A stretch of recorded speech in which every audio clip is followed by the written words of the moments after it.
글로벌 뉴스룸입니다. 미국이 화웨이 등 다양한 분야에서 중국에 대한 압박을 가하고 있죠.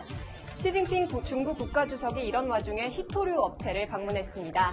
화웨이 제재에 맞서 꺼내든 중국의 보복카드로 보이는데요.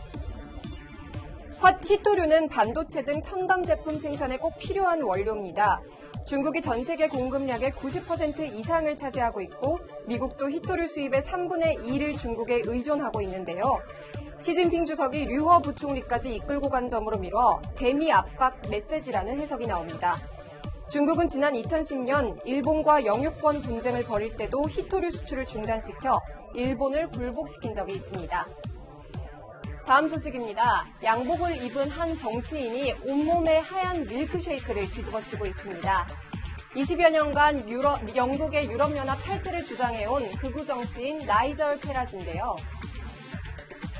현지 시간으로 어제 영국 뉴캐슬에서 선거 유세를 마친 페라지를 향해 한 남성이 밀크쉐이크를 던졌습니다.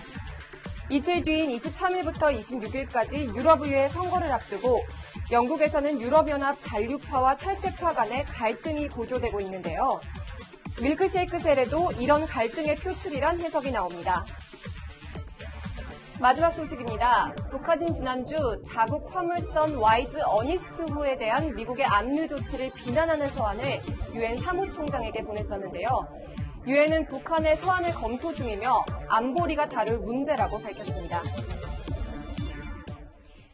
I can confirm that we received the letter. The letter, in fact, has been distributed and circulated as requested as a document.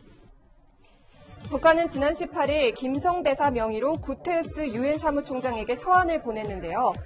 국제제재 위반 혐의를 받는 북한 화물선 와이즈 어니스트호를 미국령 사모아에 억류하는 행위가 국제법도 안중에 없는 날강도적인 행위라고 주장했습니다.